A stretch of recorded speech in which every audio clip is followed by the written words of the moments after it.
I've titled this lecture, Revolutions, Tyrants and Wars. It sounds like a terrible title, but that's exactly what it's about. Here is an interesting quote from Popery, Puseyism, and Jesuitism. At what then do the Jesuits aim? According to them, they only seek the greater glory of God, but if you examine the facts, you will find that they aim at universal dominion alone. You see, Rome had lost universal dominion, and the Protestant Reformation had been a major problem in this issue, a major problem. They have rendered themselves indispensable to the Pope, who without them could not exist, because Catholicism is identified with them. They have rendered themselves indispensable to governors and hold revolutions in their hands. And in this way, either under one name or another, it is they who rule the world. You see, the papacy has crowned itself ruler of the entire world. The Pope is the ruler of the entire world. That's the Holy Roman Empire spread over the entire planet. Well, if we have a look at a century of revolutions starting from 1750 to 1850, we'll see the American Revolution in 1776, and we can ask the presidents that then ruled, who do they think were responsible for this revolution? Then there's the French Revolution, 1789, the Spanish Revolution, 1823, the Polish Revolution, 1831, the German and the Italian Revolution, 1848. By 1917, you had the Russian Revolution, and then basically it was time for war, 1914 to 1918, which made the Russian Revolution, by the way, possible, and World War II, 1939 to 1945. That's a lot of conflict on this planet. How much blood did not flow on this planet as a consequence of these revolutions? And why? Because one power wanted absolute control. And the Bible says the dragon gave it its power so that everybody should be subject to that power and to none other. Well, let's have a look at a brief chronology here. In 1717, we're dealing with this time period of terrible, terrible conflagration on this planet. The Masonic Grand Lodge of England was founded. 1721, the first Masonic Lodge was founded in France. 1731, Benjamin Franklin was initiated as a Freemason. 1738, the Roman Catholic Church condemns Freemasons. By 1758, Sir Francis Dashwood founded the Hellfire Club. Benjamin Franklin visits England to discuss the future of American colonies with Dashwood. 1768, foundation of the rite of strict observance, that's the 33-degree level of Freemasonry, by Baron von Hunt, based on the Templar tradition. So that's an interesting point. And then Frederick of Prussia, Frederick the Great, I don't know what was so great about him, but nevertheless, founded the Order of the Architects of Africa and uses the title Illuminati to describe his neo-Masonic lodges. So that's just a brief history as we're going along. 1770, Benjamin Franklin was elected Grand Master of the Nine Sister Lodge in Paris. 1771, Grand Orient Masonry was founded in France. 1776, Order of the Perfectibilists, or Illuminati, was founded. Notice they call themselves perfect. The American Revolution starts. So by 1776, they had put everything in place. 1778, Peter I founded the Secret Circle. 1785, Grand Masonic Congress allegedly plotted the French Revolution. The Illuminati was banned in Bavaria, or went underground there. 1789, French Revolution. 1784, Illuminist conspiracy to overthrow the Habsburg monarchs of the Holy Roman Empire. So the monarchies must go. The monarchies were often opposed to Jesuit rule, and they banned the Jesuits. Well, it was payback time. Nobody bans the power of the Roman Catholic Church. In 1816, John Adams wrote to President Jefferson, Shall we not have a regular swarms of them here in as many disguises as only a king of the gypsies can assume, dressed as painters, publishers, writers, and schoolmasters? If ever there was a body of men who merited eternal damnation on earth and in hell, it is this society of Loyolas. They didn't mince words in those days, eh? Wow. That's the new Jesuits. There's the quote. Everything I say has got a quote. Now, many writers warned of this great conspiracy of the Jesuits. Samuel Morse, remember, the founder or the inventor of the Morse code, wrote, "The author undertakes to show that a conspiracy against the liberties of this republic, the United States, is now in full action. Under the direction of the wily Prince Metternich of Austria, who, knowing the impossibility of obliterating this troublesome example of a great free nation by force of arms, is attempting to accomplish his object through an agency, an army of Jesuits. The array of facts and arguments going to prove the existence of such a conspiracy will astonish any man who opens the book with the same incredulity as we did." So those are the people that the presidents believed were behind all these conspiracies.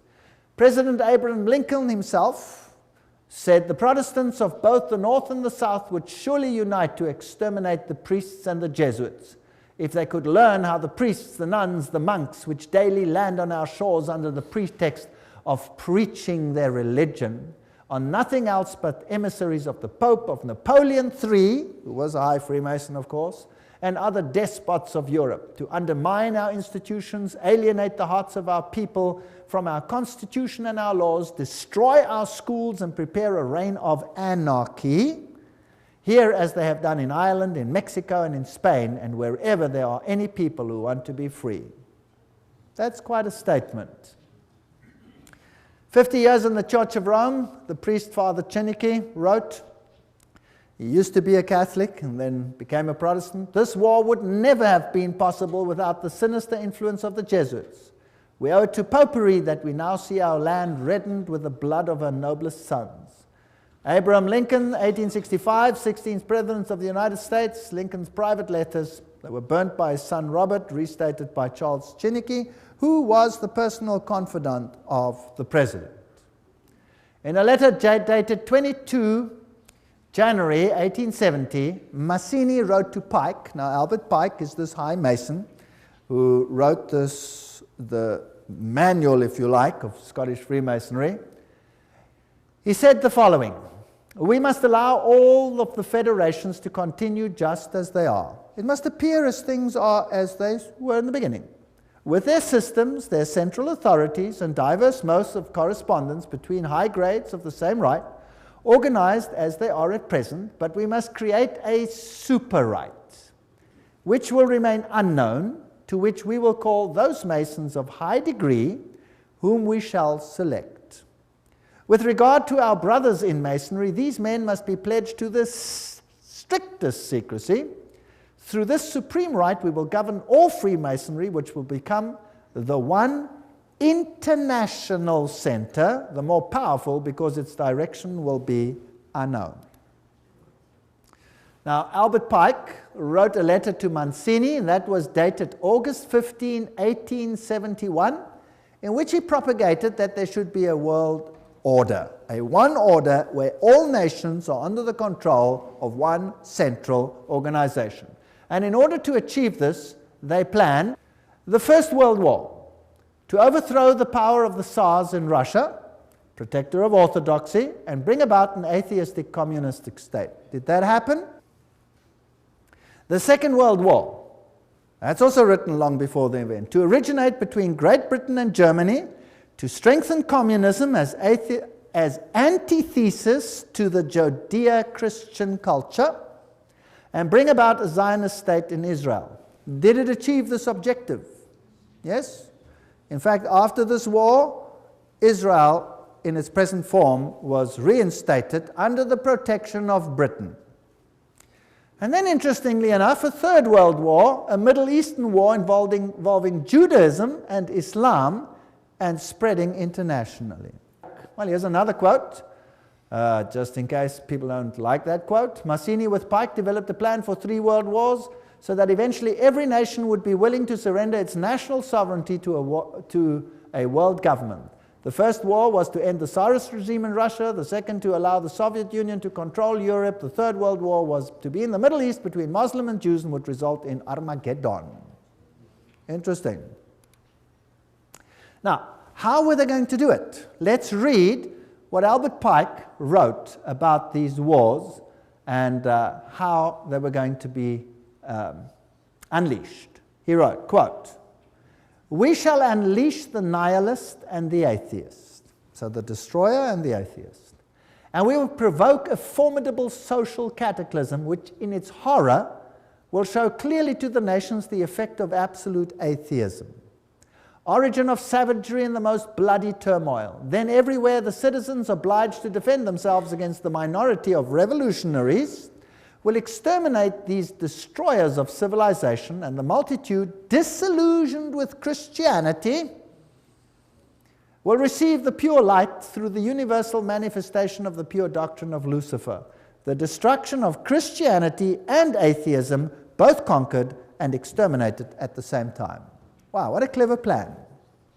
So you rub the two systems which you create up against the other. You create atheism as an antithesis to the Judeo-Christian culture. You have these two clash until they rub each other up, and then out of that you will get a new world order where you have a new religion which is far more esoteric and actually honors Satan. Isn't that a rather clever plan? Well, it's very successful. That is why Ordo ab Cao is the verse, if you like, that Freemasonry uses. This is one of their documents, remember, that I photographed in a Masonic lodge. And Weishaupt is the father of Jacobinism. You will remember that we spoke about that in Revelation chapter 11.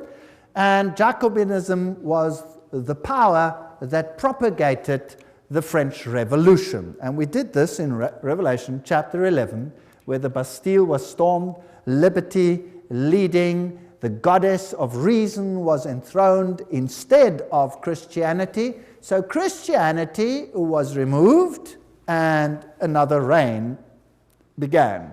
The monarchy was deposed, and Louis and his wife lost their heads, the beheading of Marie Antoinette, and that put an end to that monarchy. Then Robespierre, he headed the Jacobin clubs, and a reign of terror commenced, which in its bloodshed and its violence rivals anything that we have seen to date. The great philosopher, if you like, of the French Revolution was Voltaire. Now you can look it up in any Encyclopedia Britannica. They will tell you who Voltaire was. He was a Jesuit. They will say, of course, he was a renegade Jesuit that left the Roman Catholic Church to write against it. No, no, no. He was just playing the role perfectly, because they were setting up an antithesis. Do you remember the promise that a Jesuit makes? That I will take either side and do it perfectly, as long as in the end the Mother Church wins. The social contract: man is born free and everywhere is in chains. One man thinks himself the master of others, but remains more of a slave than they are. That's true. But what if you created the slavery in order to create the misery, in order to create the revolution? Isn't that possible? So the philosophers come together and they write a new constitution for this planet called Human Rights. The Declaration of Human Rights, 1798. Declaration, Human Rights. You have the all-seeing eye of Lucifer. You have the serpent with a tail in the mouth, the life-giving serpent, the eternal serpent. And you have this funny little Jacobin hat over there on the end of the spear. If you look at the whole thing over there. And then you have this bundle of rods tied together, which are called what? Do you remember what they were called? Fasciae. Fasciae. Bundle of rods tied together. And on top of the fasciae, you have this funny little hat, which was the Jacobin hat. And that's what it looked like. There's a better representation of, also known as the Phrygian cap, once worn in ancient Rome by emancipated slaves as a mark of their freedom, and adopted in the Revolution as the red cap of liberty. Well, that's what they tell you. That's for the Goyim. Let me tell you what it really is. There it is. This is the god Mitra. And there he is slaughtering the bull. And he's using a dog, a snake, and a scorpion, which has got hold of the more delicate parts of this bull. And he's destroying him with unclean animals. This is a war against Christ. Now let's have a look on the side. What does his hat look like? It's the Phrygian hat. So this is Mithraism. And Catholicism is Mithraism. Mithraism was the religion of Persia, it was the religion of Rome, and it is the religion of the Roman Catholic Church. There are 7 grades in Mithraism. The highest grade is called Father. And then you got a congregation. Now, who in the Catholic Church has a congregation and is called Father? The priest, right? And he could be a member of various groups, and so can Catholic priests. They can be whatever. They can be Jesuits, they can be Franciscans, they can be Dominicans, they can be members of various other orders as well. So Cyrus the Great was the first one to bring out a human rights charter. Now the mortal wound, as we had discussed it in Revelation chapter 11, just to refresh your memory, 21 February 1798, Pope Pius is dethroned by Napoleon. His ring was torn from his finger and he died in exile. Now, think about this. If Napoleon was a Freemason, then he was under control of whom? Of the Jesuit order. So, who sent Napoleon to Rome to take the Pope captive? The Jesuit order. Why? Well, I've thought about this a lot. Within the Roman Catholic Church, there are numerous orders, and there has not always existed perfect harmony. In fact, the Jesuit order slowly took control of all the orders. The Knights of Malta, for example, did not lightly give up their power seat, but are now subject to the Jesuits. The Dominicans were at loggerheads with the Jesuits. For example, the papacy took the Inquisition away from the Jesuits and gave it to the Dominicans, which created tremendous tension. And in the French Revolution, it was the Dominican order that was destroyed there, not the Jesuits. They controlled the issue. So there were some issues within the church itself that also had to be sorted out to get complete control of the situation. It was even so that at the Council of Trent, many a Roman Catholic stood up and said, the Word and the Word alone. Don't think that everything in the Catholic Church has always been negative towards the Word. No. And Martin Luther must have made an impact as well. And so there were many that weren't in line. So the church itself needed a purging. And then there was another problem. And this problem was this, that the Reformation had fingered Rome as the Antichrist. Now, if the Reformation fingers Rome as the Antichrist, any move that seems to emanate from Rome will be looked at with what? Suspicion.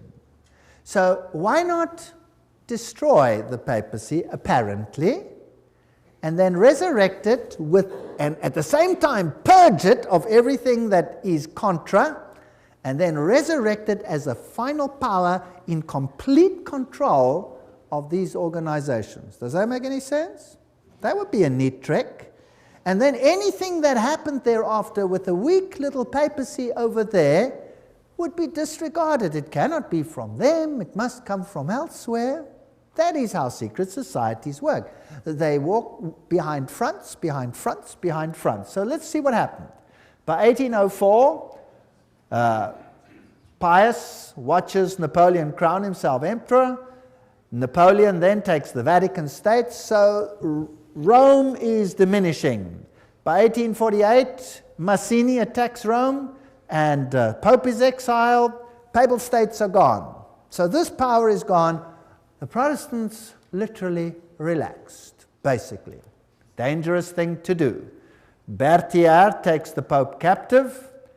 Weishaupt and his fellow Jesuits cut off the income to the Vatican by launching and leading the French Revolution, by directing Napoleon's conquest of the Catholic Europe, and by eventually having Napoleon throw Pope Pius VII in jail at Avignon, until he agreed, note, as the price of his release, to re-establish the Jesuit order. It had been banned, even in the Catholic Church, imagine that. So it had worked underground. This Jesuit war, or maybe it had been banned purposefully to make it seem as if there was a war. You never know, because these people are superb liars. But this is history, this is what happened. This Jesuit war on the Vatican was terminated by the Congress of Vienna and by the secret 1822 Treaty of Verona. There's the quote. Everything I say has got a quote. I'm not making anything up. After Pope Pius was released from Napoleon's prison, he formally restored the Jesuit order with a papal bull. Now that is the strongest worded statement that a pope can bring forth.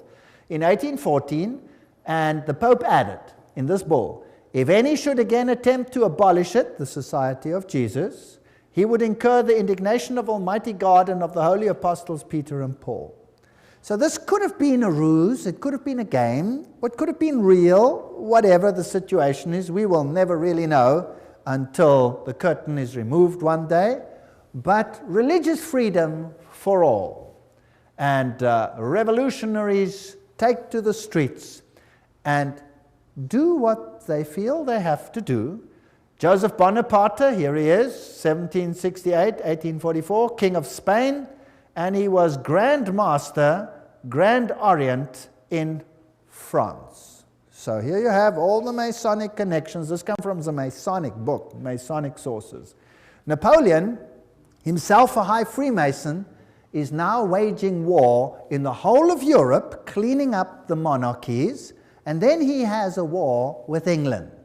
Now, who controls England by this stage? The Freemasons. So we have a Battle of Waterloo, and these are the generals that fought on the two sides. Michel Ney and E. von Grouchy, they are on the side of Napoleon. High Freemason, Napoleon, High Freemason. On the other side, you have General Blücher. Those who are German will know a statement that goes, "Ran wie Blücher an der Katzbach," which means, General Blücher at the river Katzbach, he gave Napoleon blazes. High Freemason. And G. von Schnarrenhorst, High Freemason. They were all Freemasons. So this war, was it really a war, or was it a planned war? Now, who are the orchestrators of the First World War? Well, there he is, Kaiser Wilhelm I. What has he got on? This comes from a Masonic book. He's got his Masonic apron on. He's a High Freemason. That's what he was. Here is Kaiser Friedrich der Große. There he is, with his Freemason regalia from a Freemason book. They're proud that these kings were all Freemasons. So the whole war situation is being planned by Freemasons, who are being run by who? By the Jesuits. Now let's have a look at America quickly. Here is this grand building, the Capitol. There is the foundation stone, and it says, laid Masonically, September 17, 1932. Okay, so by that time, America was ruled by Freemasonry. Of course, the people are totally unaware. The institutions continue as before, but they are all being infiltrated. If you look at the architecture, the eagles, the symbolism, what you have is sun worship. You have Mithraism displayed here. The street plan of Washington is Masonic. You have the upside-down goat of Mendes in the street plan. Then you have the compass and the set square, and everything is in blocks of 13, and the Masonic temples are on the 13th Street, etc. The whole street plan of Washington is Masonically laid. So it's dedicated to Lucifer. Of course, the people are unaware of this. The White House is then built with this tremendous stela over there, the height of which is 555 feet. Not 666, that belongs to someone higher in Rome. This is 555. And isn't it interesting that 555 is the number that Hollywood uses? Have you ever heard when they say, what's the telephone number on any TV program or any one of those? Oh, it's 555, blah, blah, blah, blah, blah. Have you heard of that? It's dedicated to Hollywood. By the way, at Hollywood is the wood they use to make a witch's staff. So it's dedicated to Lucifer. It's witchcraft. But that's just besides the point. So here is the stela.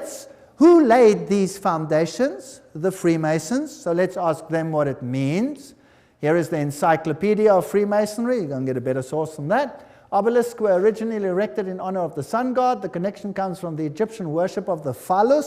So there stands a male, whatever, in the White House. So we don't have to go. It's dedicated to Osiris and to Isis. And anyway, that is the structure over there. The military structure is a pentagon, which is the high center of the pentagram into which, for example, 13 witches would step in order, 12 around one, in order to propagate a curse. So this is also a witchcraft structure. So it's just a building, but it has certain connotations. Then France, the one that has this new philosophy for a new world, sends a gift to the United States, the Statue of Liberty. So let's ask UNESCO what it means. UNESCO says the 7 rays emanating from Mitra's halo, there's the god Mitra, symbolize the triumph of the forces over the forces of darkness. Now, you must understand that Lucifer says that Michael and his angels represent the forces of darkness, that Yahweh is the devil. Isn't that terrible? You remember that? We did that. And here, UNESCO tells us that the head of the Statue of Liberty is adorned with Mitra's 7 rays. The flame she holds is a sun symbol. So this is the torch of Lucifer. Because it doesn't matter whether Lucifer is male or female, he's androgenic in his story. Here is the foundation stone. At this site on August 5, 1884, the cornerstone of the pedestal of the Statue of Liberty, enlightening the world, that's illumination, was laid with ceremony by William so-and-so, Grand Master of Masons. And there's the Masonic sign. So the Statue of Liberty is Masonic. Everything will appear to be Masonic as we continue. Tex Mars writes, towering above the shimmering but polluted waters, she holds in her outstretched arm and her hand the torch of fire and light, a gift of the Masonic order. The modern inheritors of the Illuminati heritage of the Statue of Liberty was sculptured by Frederic Bartholdi, a member of the Masonic Lodge of Alsace-Lorraine in Paris, France. The statue is significant to the secret societies plotting the New World Order. There you go. Right, by 1854, Pius declared the Immaculate Conception of the Virgin Mary. Now, Mary she's always been there in Roman Catholicism, but now Mary is being placed into the very center and legitimized as the Mother of God and as an entity in heaven. In 1869, Pius summons the First Vatican Council. And in 1870, the dogma of papal infallibility is published. Now we have another God on earth.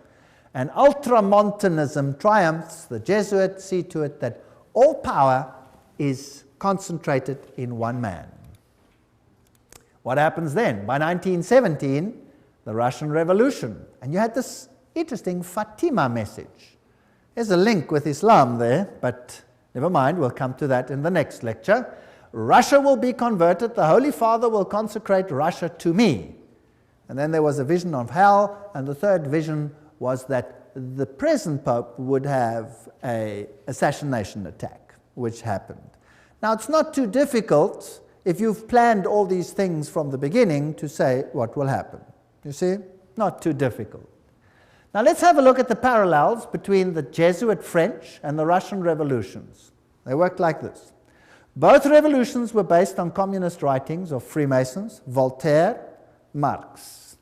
The Jesuits perfected communism on their reductions in Paraguay. So in Paraguay, they tested whether this would work or not and perfected it there. Both revolutions plundered the state churches. Both revolutions ended the monarchies. Both the Bourbon and the Romanov dynasties had expelled the Jesuits. Both of them were gone.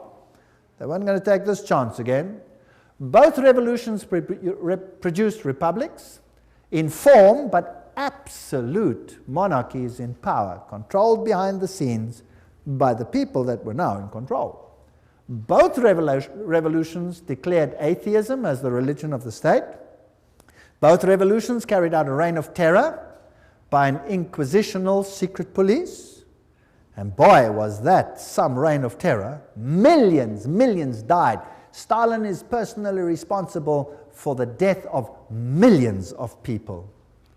Both revolutions resulted in military dictators responsible for the elimination of dissenters. Exactly the same pattern. If it works once, why not use it again?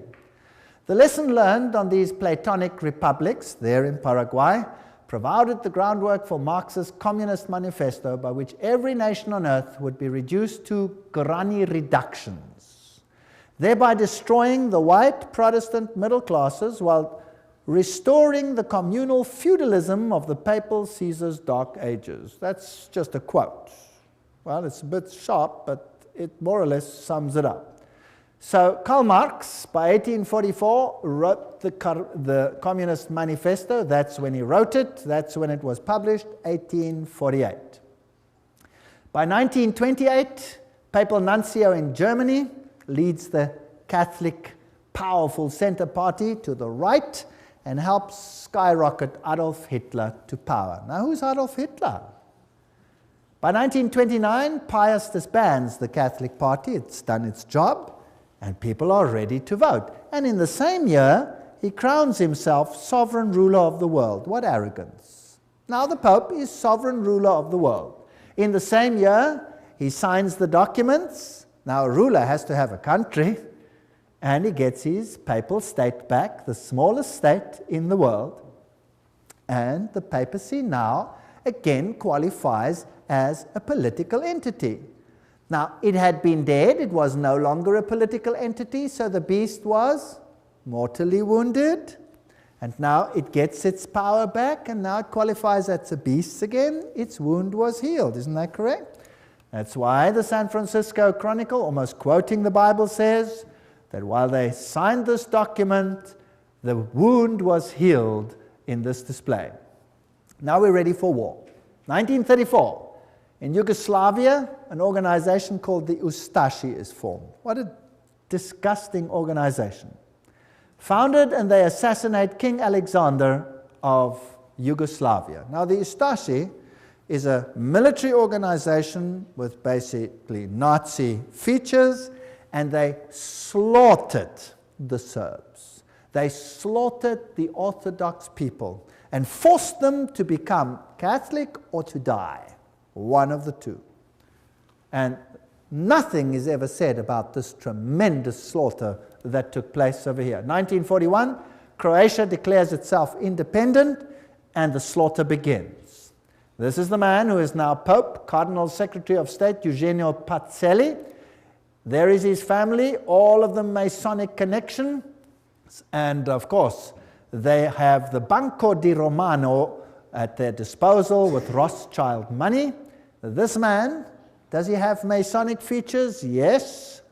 Here he is at his election. His cell number was 13, a very important number in Freemasonry.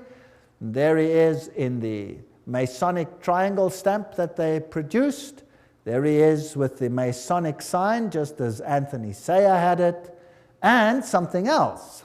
From then on, the papacy wore the ephod, the little plaque that was also worn by the priests of Israel. Now, let's ask Albert Mackey, a 33-degree Freemason, to quote to us what this means. He says,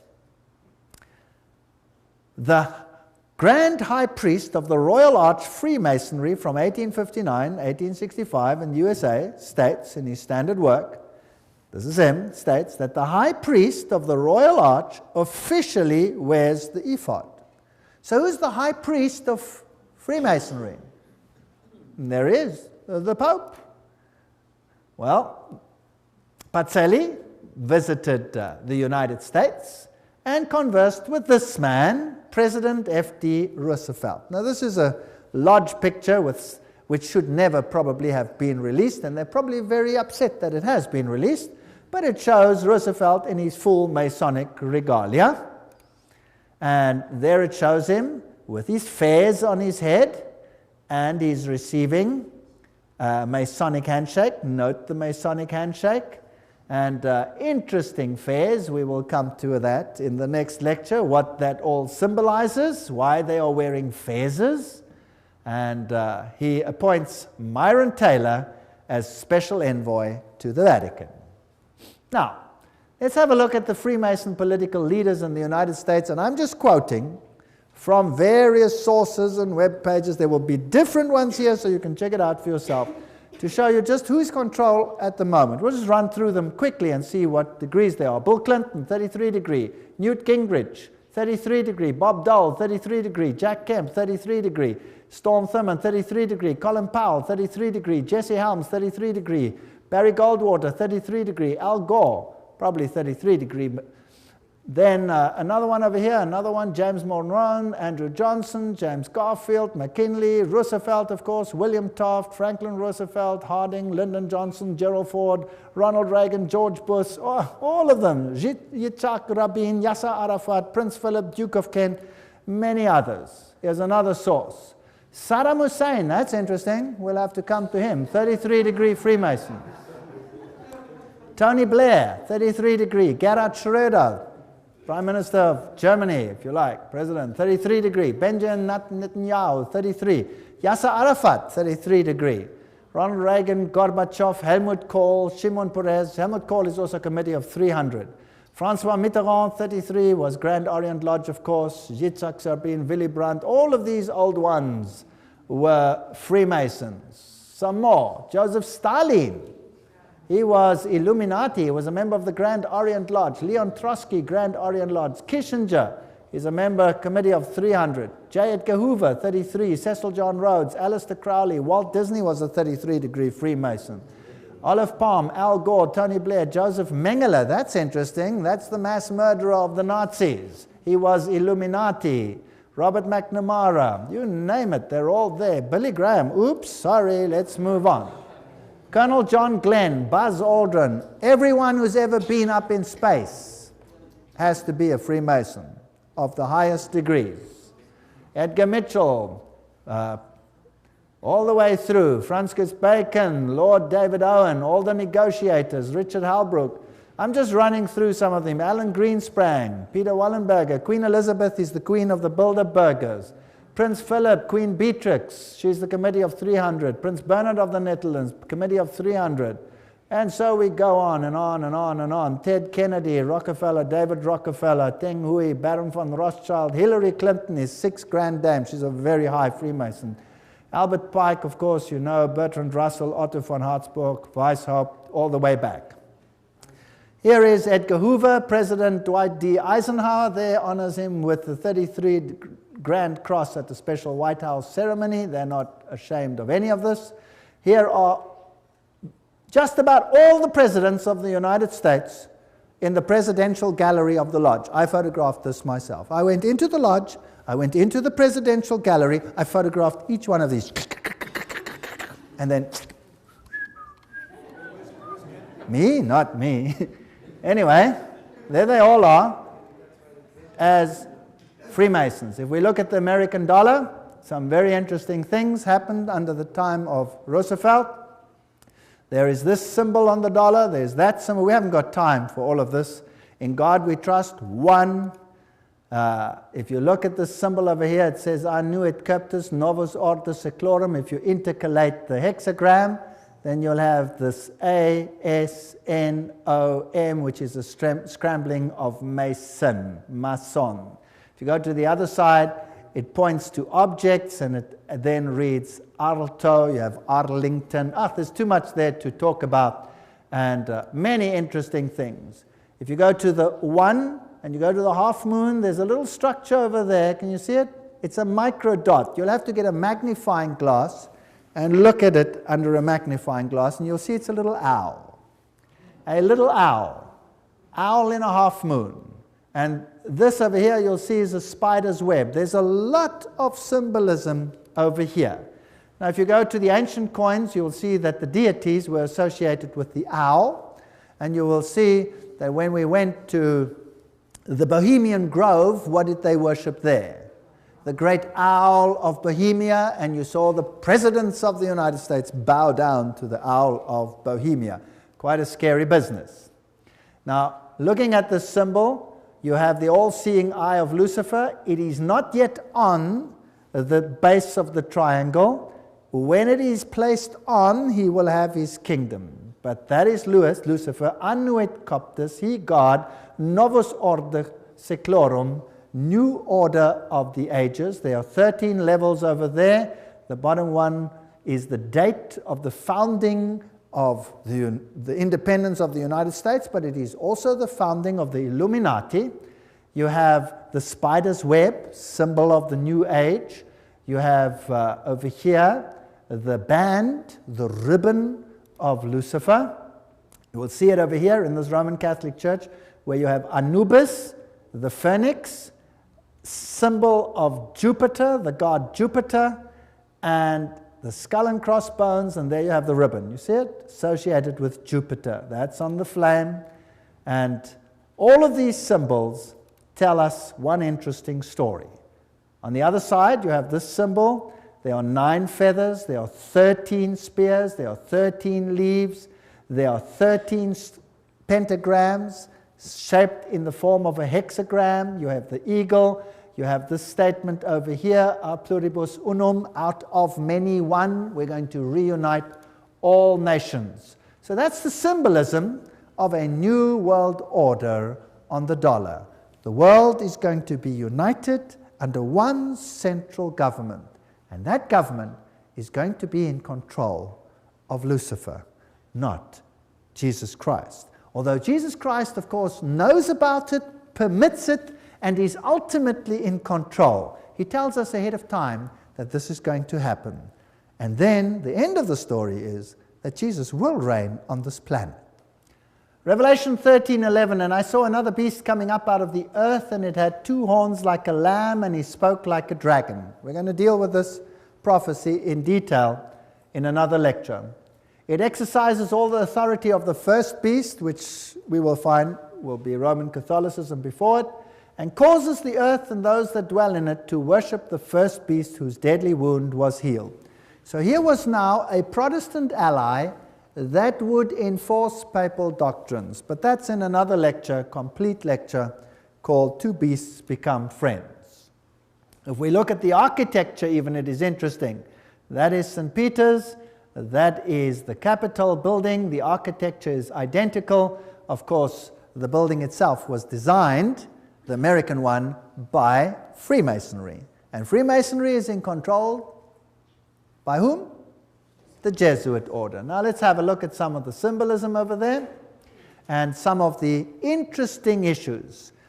We are now ready for the Second World War, and the 3 main role players of the Allies are this man over here, Winston Churchill, and he was a what? 33-degree Freemason.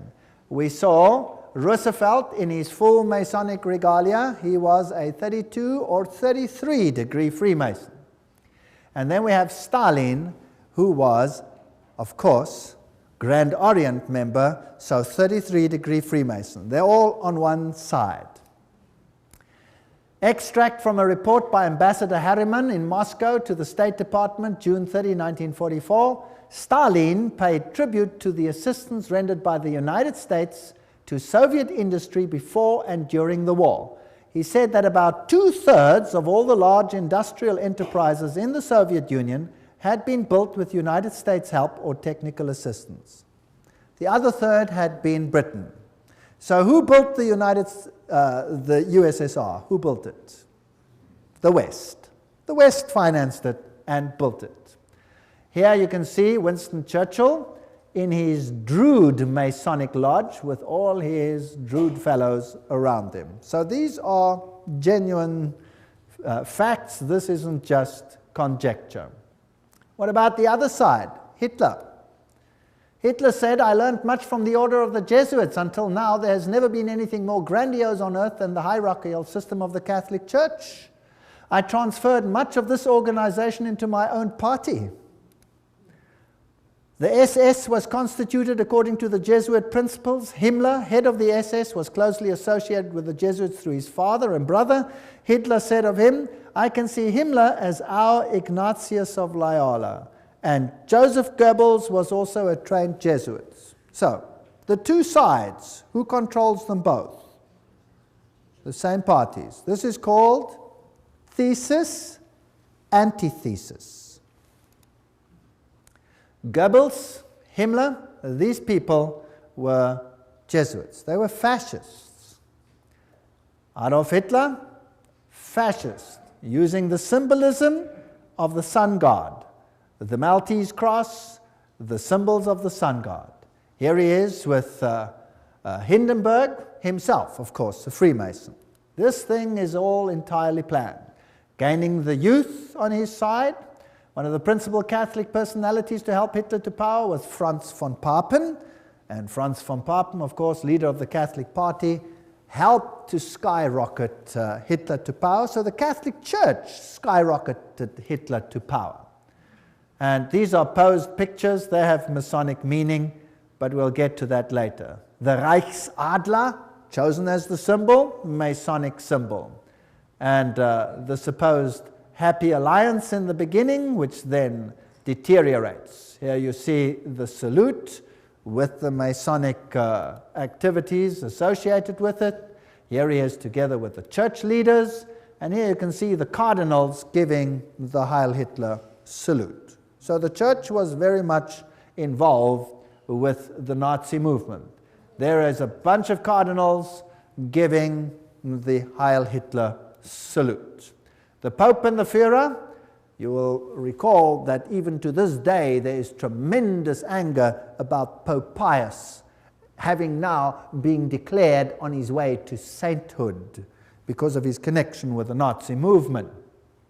Well, here is the new Reichsbischof Ludwig Müller, the Protestant one, who greets Adolf Hitler with a nice handshake.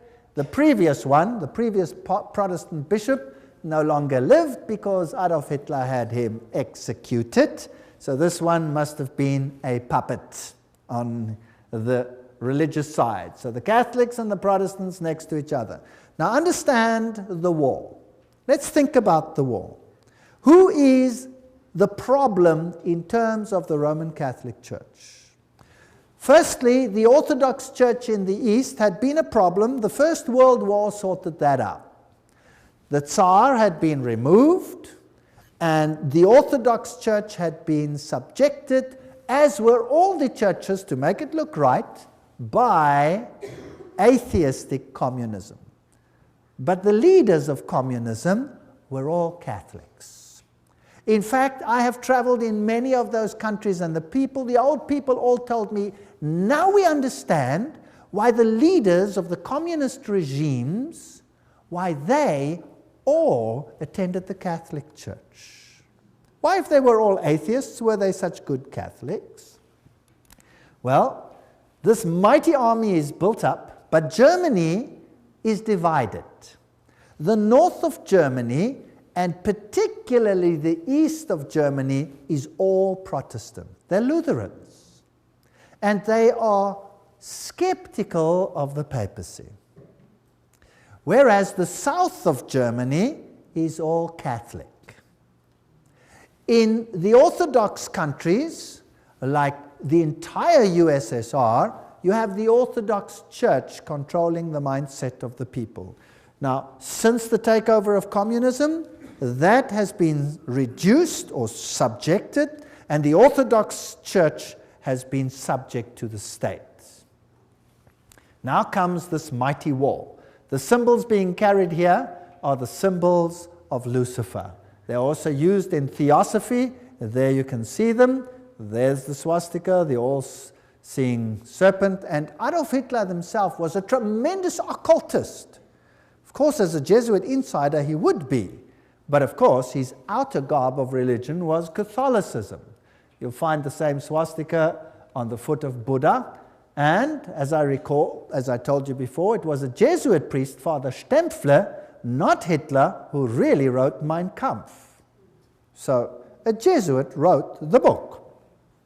The SS has the same symbols as the Skull and Bones people. The skull with the crossbone, meine Ehre, heißt Treue.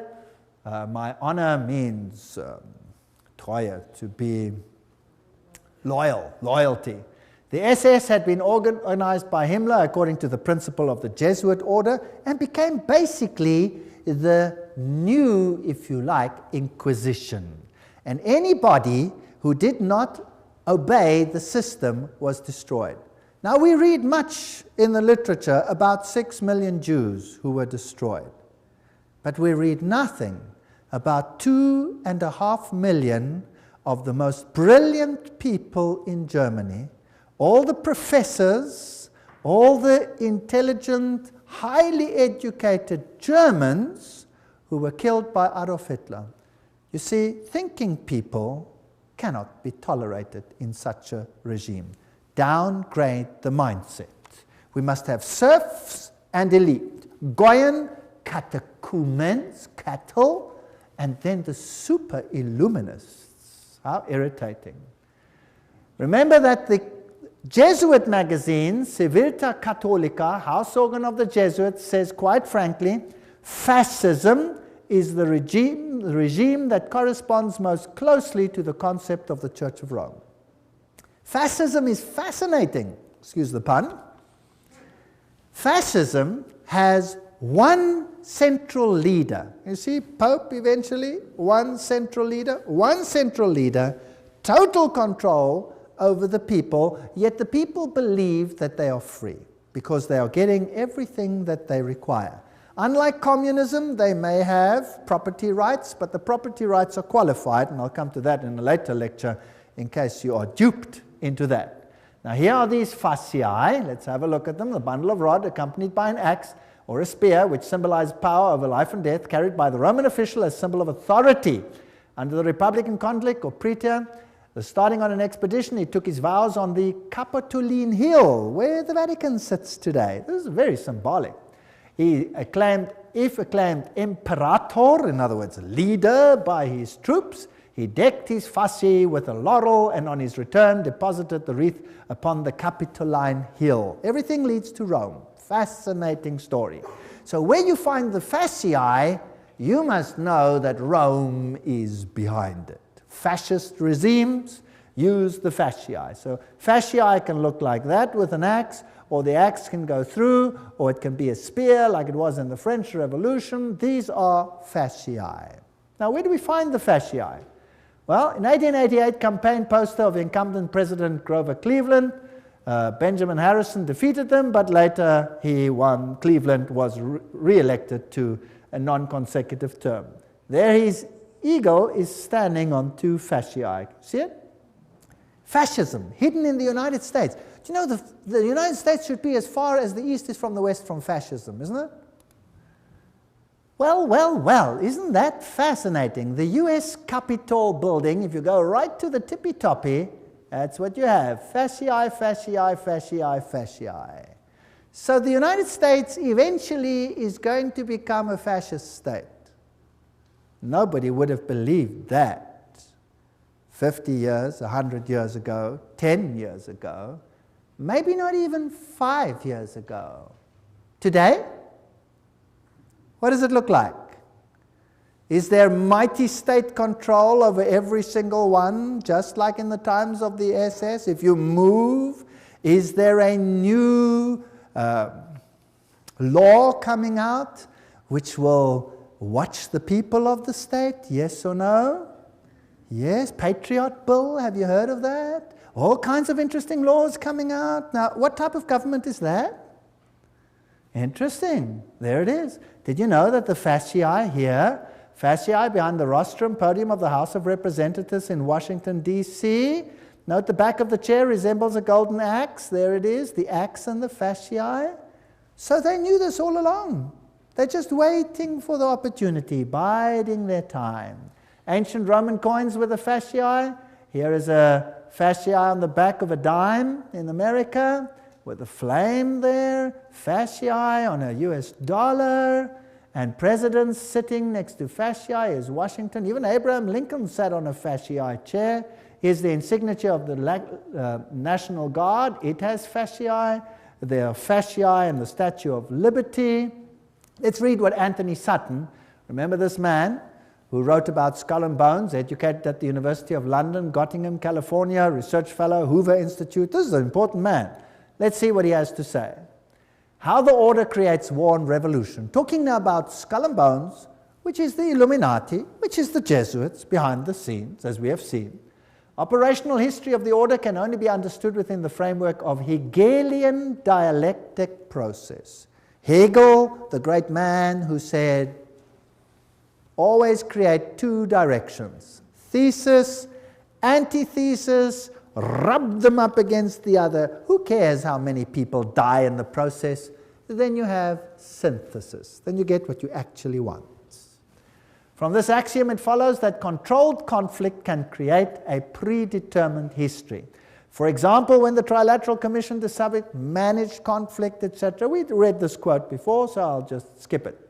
The synthesis, that's which comes together, sought by the establishment is called the New World Order. Without controlled conflict, this New World Order will not come about. Random individual action of persons in society would not lead to this synthesis. It's artificial. Therefore, it has to be created.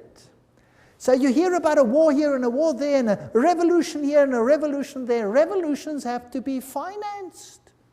You never hear where the money comes from to finance them. Who finances the revolutions? Who runs them? You see? So you have Nazis against Soviet Unions, North Korea, North Vietnam, ad nauseum against the United States. The conflict built profits while pushing the world ever closer to a one-world government. Now, isn't it logical that that's what Satan wants? He wants a one-world government. So, in Hegelian philosophy, the conflict of political right and political left, or thesis and antithesis in Hegelian terms, is essential to forward movement of history and historical change itself. Have you noticed that every country has a left party and a right party? Have you heard about that? And your country has it too, otherwise there would be no point to vote, right? Two of them. Now, let's have a look how this is worked. President Woodrow Wilson made this statement. This is now a president speaking. Some of the biggest men in the United States in the fields of commerce and manufacturing know that there is a power so organized, so subtle, so complete, so pervasive that they had better not speak above their breath when they speak in condemnation of it. Aha, so here is a power that controls things. Karl Marx in Das Kapital posed capitalism as thesis and communism as antithesis. Now you'll have Jesuits clamoring for capitalism and you'll have Jesuits clamoring for communism. The clash of opposites must, in the Hegelian system, bring about a society neither capitalist nor communist. That's synthesis. Moreover, in the Hegelian scheme of events, this new synthesis will reflect the concept of the state as God and the individually as totally subordinate to an all-powerful state. If you don't do what the state says, sizzle fits.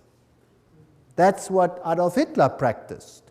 2.5 million Germans, sizzle fits, gone. What then is the function of Parliament? Now take note, I'm not saying this. I'm reading it. I get criticized for this statement. You cannot believe. Please don't criticize me. Write to these people. I'm just quoting. What then is the function of a parliament, a congress, for Hegelians? These institutions are merely to allow individuals to feel that their opinions have some value and to allow a government to take advantage of whatever wisdom the peasant may accidentally demonstrate. All right? Now let's see how Hegel puts it himself. This is now the great philosopher Hegel where the politicians bow down to him. He says, by virtue of this participation, subjective liberty and conceit with their general opinion, individuals, can show themselves palpably efficacious and enjoy the satisfaction of feeling themselves to count for something. In other words, we're just idiots. So if you vote, who are you voting for? I'll tell you who you're voting for. I always say this. They vote for the devil in pink or the devil in blue. The vote makes no difference. It's a joke. Politics is a joke. War, the organized conflict of nations for Hegelianism, is only the visible outcome of the clash between ideas. As John Dewey, the Hegelian darling of modern education system, puts it, he's in control of the whole new world education. War is the most effective preacher of the vanity of all merely finite interests. It put an end to the selfish egoism of the individual, by which he would claim his life and his property as his own or as his family's. Did you get that? Now, surely Rome doesn't think like that. Oh, I'll show you papal bulls which will make your hair stand on end. New ones. Compare this to the spirit and letter of the Constitution of the United States, which says absolutely the opposite. All right? So for these elitists, the state is supreme, and a self-appointed elite running the state acts indeed as God on earth. The rest are catechumens, cattle, goyim. College textbooks present war and revolution as more or less accidental results of conflict, but they're never in Western textbooks will you find the evidence that revolutions need finance, and the source of the finance, in many cases, traces back to Wall Street. Operational vehicles for conflict creation, the key to modern history is in these facts. The elitists have close working relations with both Marxists and Nazis. They play on both sides because what they have created is just a game. In this memorandum, we will present the concept that world history, certainly since 1970, reflects deliberately created conflict with the objective of bringing about a synthesis, a new world order. So let's have a look how it worked. Here's the order. The thesis is Marxist Russia, Second World War now. The antithesis, Nazi Germany. Who financed them? Who financed the Russians? Guarantee Trust Company. Who financed the Nazis? Guarantee Trust Company. And then you have Harriman, formerly of Harriman and Company, etc., etc. Same people over here. Harriman, Nazi interests. Same people finance both sides. Then you have the Bolshevik Revolution, 1917 and 1933, Hitler's ascension to power, conflict between the two, tremendous profit, and the result, post-World War II, United Nations as the first step to a new world order. There you have it. Beautifully. Financed by the same sides. By 1948, the atomic race. By 1950, Mary receives pilgrim status. 1950, Francis Matthew calls for nuclear war with Russia, and they start arguing between the two of them. Notice how many were killed by Stalin. Among the 1,766,188 victims up to the beginning of 1922, figures obtained from the Soviet documents, nearly 5,000 were priests, teachers, nuns, etc. of the Greek church. As soon as the persecution extended to the millions of Lutheran, Reformed, Baptist, Methodist, and especially Mennonite Christians, the circulation of the Bible is not only strictly forbidden, but punishable by exile. So that's what Stalin did. Stalin killed millions. We hear of 6 million Jews. Well, think in terms of 30, 40, 50 million people when you think of Stalin, the greatest mass murderer this world has ever seen. And Foster Dulles, President Kennedy, what is the story there? Well, here is Kennedy, and he's married to this young lady, Jacqueline Kennedy, and they are setting up the United States for a tremendous conflict in the end, and every president has to play the game. Eventually, this president dies, and this one takes over, Lyndon Johnson. But did you know something interesting? A president has to swear on the Bible when he takes over. Did you know that Lyndon Johnson refused to swear on the Bible? What did he swear on? Lyndon Johnson is sworn in as president by Judge Sarah D. Hughes. Just hour after the assassination, Judge Hughes brought a small Bible for the swearing-in ceremony, but it was substituted for a Roman Missal mass book that was found on the plane. So he swears on a Roman Missal, he refused to swear on the Bible. Doesn't that tell you something? Isn't that interesting? I find that very interesting. Now, why did that president have to go? He was a Roman Catholic after all. Is it possible that not all Roman Catholics are so easily duped? Here's the motorcade as it travels along. Here you have Mrs. Kennedy helps the Secret Service agent, Clint Hill, climb into the car at the back when the president was shot. And here are the roses she received. Very interesting. Here is Dallas, 11/22. On November 22, 1963, John Fitzgerald Kennedy, 35th President of the United States, visited Dallas. That's interesting. Also the number 11 over there. That's the building. Here's the building from which he was apparently assassinated, from that window, so they say. There it is, a little bit larger. And here's the plaque where they have written what happened over here. On November 22, the building gained the national notoriety when Lee Harvey Oswald, and somebody did the trouble to underline allegedly, shot and killed President John F. Kennedy. And most people don't believe that Lee Harvey Oswald shot the president. The president's car came down the street. That tree was not yet there and was apparently shot from that window over there. And it happened approximately where I'm standing relative to this picture. Now notice as he comes down here, he's traveling on this side of the road. And imagine hordes of people standing on either side. And here is a little uphill. And when you go further into the hall over here, there was a picket fence. And if you looked from the picket fence, you could look down onto the street. And apparently, when the shots were fired, over 100 people, including the police, didn't run this way, but ran up this embankment towards the picket fence. Now, why did they run to the front of the president and not from behind the president? Apparently, they say, Lee Harvey Oswald shot him from behind, and he was the only one who shot, and he shot from behind, and he hit him over here. A very, very fantastic shot, by the way, if it is so.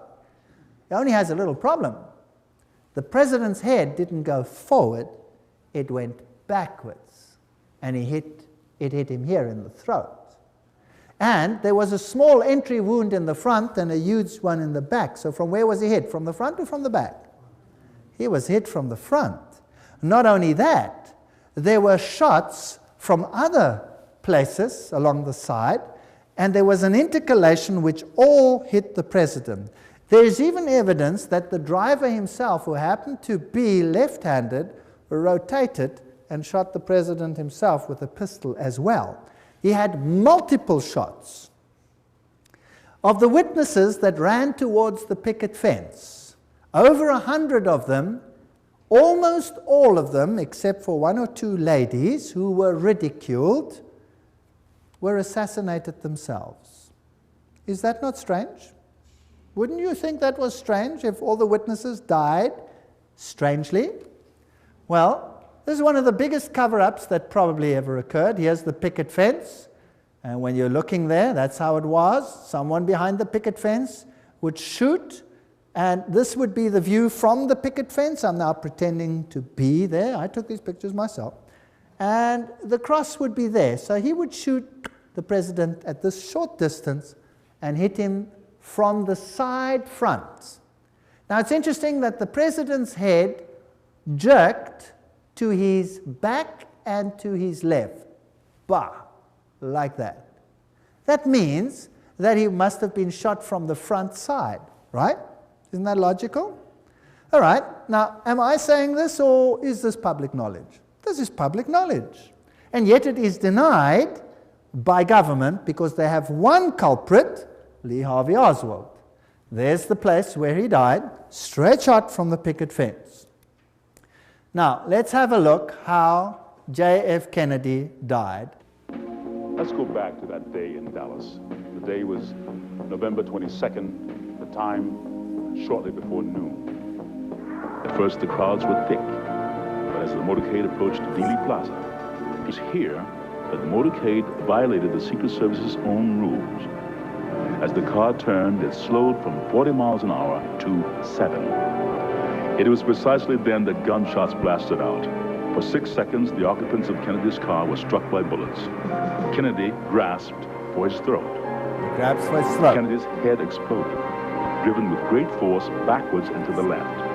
Then and only then did the president's car accelerate and speed off. Lyndon Johnson, the new president, ordered a federal commission to investigate the crime. The Warren Commission had given us the official version. Lee Harvey Oswald had acted alone. But if all 3 shots had come from behind, then why did the president's head fly backwards? Why did so many people, including policemen, run not towards the book depository where Oswald was, but towards the picket fence? If the Warren Commission was right, why did so many witnesses claim to see something completely different from the official report? As many as 177 people died simply for knowing too much. The moment Kennedy was killed, a massive cover-up went into operation. Witnesses were threatened and many were killed. Ian Hill interviewed immediately afterwards. Shots rang out and he grabbed his chair. There was an interval and then 3 or 4 more shots rang out. By that time the motorcade had sped away. With us now is Gene Hill. He was closer to the president's car than anyone else at the time of the shooting. Ms. Hill is a Dallas grade school teacher and has feared for her life for the last 29 years. I understand that 2 men claiming to be Secret Service agents interrogated you after the assassination. What were you asked? They asked me what I had seen. I told them that I'd seen the president hit, that I saw a shooter from the knoll, and that I'd heard 4 to 6 shots. But they told me I didn't hear but 3 shots. Were you ever interviewed by the Warren Commission? Oh, yes. I was interviewed by Arlen Specter, who, well, he tried very hard to discredit everything I said. He accused me of all kinds of things, from like a shabby marital affair to seeking publicity to just downright lying. We found the real facts, and certainly no one in the intervening 25 years has disproved our basic conclusions. It was Specter who came up with the so-called magic bullet theory, which tracks one bullet going through both Kennedy and Texas Governor John Connally. The bullet was later discovered virtually intact on Connally's hospital stretcher. The truth, had it been known, had it come out, would have revealed there was a conspiracy. Conspiracy to kill the president needed a scapegoat, a patsy, someone who would take the blame. There were many things you weren't supposed to see, like the paraffin test given to Oswald. It proved conclusively that Oswald had not fired a rifle that day, or the spy camera found in Oswald's possessions, issued to him by the U.S. government, or Oswald's letter to a Mr. Hunt requesting his next assignment. The only Hunt we know of in this case is Howard Hunt of the CIA, who shared the same office with Oswald in New Orleans. The office belonged to Guy Bannister, foreman with the FBI. Not only was this address on Oswald's supposedly pro-Castro leaflets, but the account Oswald used to print the leaflets belonged to the CIA. Howard Hunt with the CIA, Guy Bannister with the FBI, and Lee Harvey Oswald, all in the same office.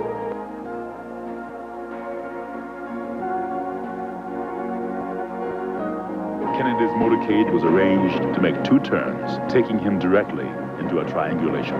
The first shot came from the picket fence. It hit Kennedy in the throat. The second shot came from the Dow Tex building, next to the book depository. It entered Kennedy's back. The third shot came from the southwest corner of the book depository, 7th floor. It hit Connally. The fourth shot came from the Dow Tex. It narrowly missed, hit the curb, wounding a bystander. The 5th and 6th shots were fired almost simultaneously, from the depository and from the picket fence. Both hit Kennedy in the head, one from above, moving him forward. Then, an instant later, one from the front, tossing him back.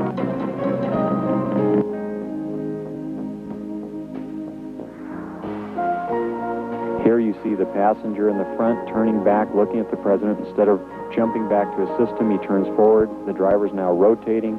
The weapon comes into view and he fires. You'll see this repeatedly in these sequences. Kennedy's been shot in the throat. He's leaning to his left. The driver now begins to rotate. His left arm comes over his right shoulder and he fires now. Again, you see the driver rotate. You see the weapon come into view. He's rotating again. The weapon is in view. He fires. You can clearly see his head turning and his arm and the weapon extending into view over his right shoulder. One of the first activities of William Greer after the presidential limousine arrived at Parkland Hospital was to attain a bucket and a sponge and water and begin to wash the blood and brains off of the presidential limousine. There's a new theory about the assassination of John F. Kennedy. A government scientist says police audio tapes provide new evidence of a second gunman. If it could be proved that the sound on the tape was a gunshot and that, in fact, it came from the grassy knoll, then it would provide some evidence that there was a second gunman in addition to Lee Harvey Oswald. But so far, few who agree with the conclusion made by Thomas. Hello? Yes, Rick. Go ahead, please. Yes, I'd like to know why it's taken so long for this information and the truth to be exposed. First place, it hasn't been exposed yet, and I don't think it ever will be. Secrecy in government is designed for one purpose and one purpose only. Not to keep the enemy or the opposition from knowing what's going on, but to keep the American people from knowing what is going on. And all the evidence that exists, or might have existed, that would implicate the government in Kennedy's assassination, you can be sure that evidence is now destroyed. So even if everything is released now, the chances of solving the Kennedy assassination and attaching the blame to the guilty parties is almost impossible.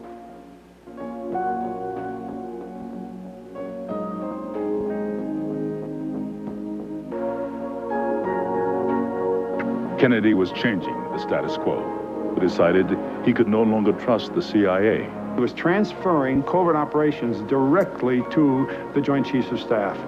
Shortly after that, he fired Allen Dulles, who had been the Director of Central Intelligence since 1953.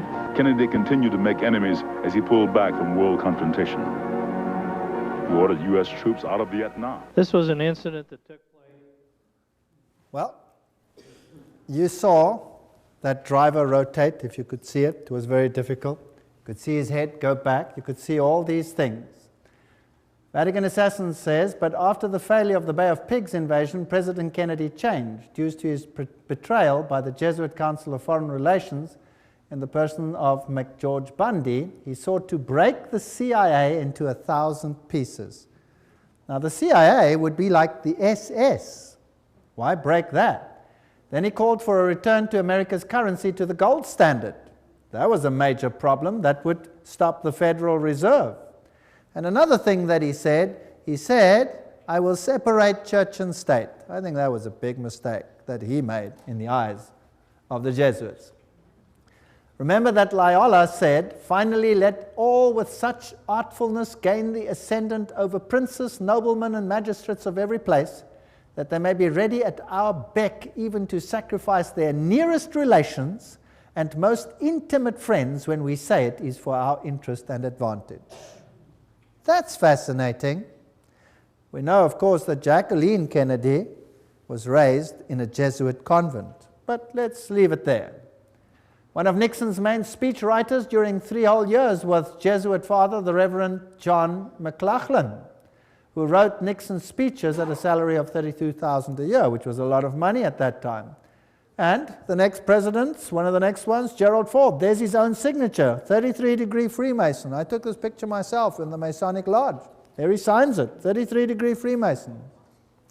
These people are not who they say they are.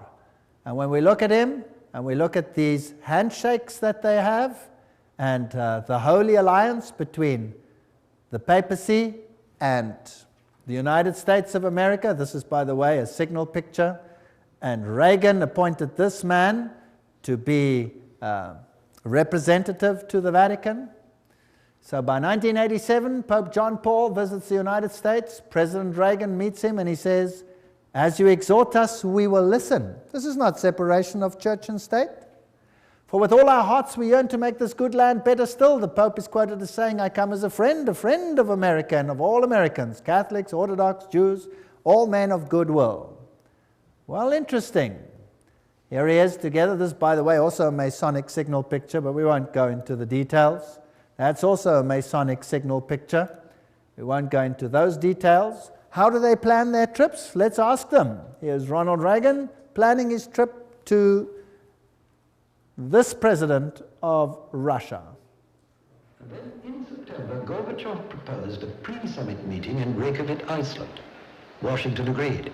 The astrologer fixed the time and the date of departure, and at 9:45 on October the 9th, Reagan flew to Reykjavik. For instance, if you have very bad Saturn, you should cultivate Jupiter so that... Wow. He's now acting like Nebuchadnezzar. Let's call the astrologers to tell us when this meeting should take place. You know, the 11th is a very important date. Presidents die on it. Buildings collapse on it. It's very interesting. My Pope, Pope Paul II, I confirm for you as the Pope of my secret, the Pope about whom I spoke to the children during the apparitions, the Pope of my love and my sorrow. This is what Mary apparently said to the children at Fatima.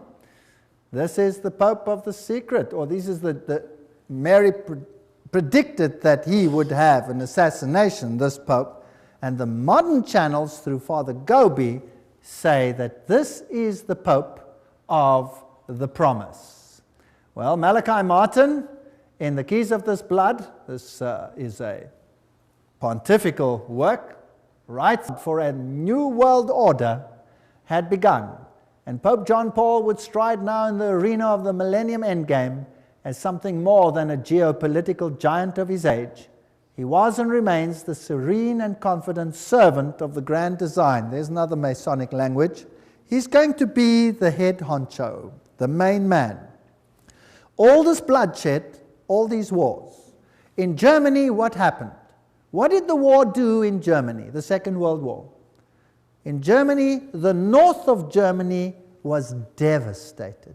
It was firebombed, which was illegal according to all conventions. They threw firebombs on the north of Germany. Hamburg was gutted by firebombs. Now, firebombs don't just destroy military targets. What do they destroy? They burn human beings alive. So it was targeted to destroy the people. And then East Germany, the entire Protestant conclave was cut out and handed over to Soviet Russia for 2 generations of enforced atheism. Today there's no Protestant left anymore. Protestantism has been destroyed. The Orthodox Church has been subjugated. All of them are subject to Rome. Millions of Serbians died. Millions. It has been a slaughter in the last centuries such as this world has not seen. Why? To gain full control of the world. The Pope sits on the altar of Chorazim. This is when he visited Jerusalem and Israel recently. Israel. The backdrop depicts Christ with an open book that reads, "Love your enemies, I will come soon." What else do you see on his throne? An upside-down cross. There's the Pope too with an upside-down cross, symbol of Lucifer's victory over Jesus. This is a sad state of affairs, and we looked at the teachings of Illuminism, we looked at the teachings of the Masonic order, of the secret societies, and we saw that Lucifer was their god. They said so themselves. And what do we have to do? Come out of her, my people, that you not be partakers of her sins. I believe that we are on the threshold of history. I believe that the final events are unfolding. And I believe that we need have no fear, because God said that He would give them the opportunity to show their true colors. The final apostasy against God will end in the greatest victory the universe has ever seen, and the kingdom of God will soon be ushered in. If you thought that this was long in the future, I have news for you. It is at the door. Jesus is coming soon. Thank you.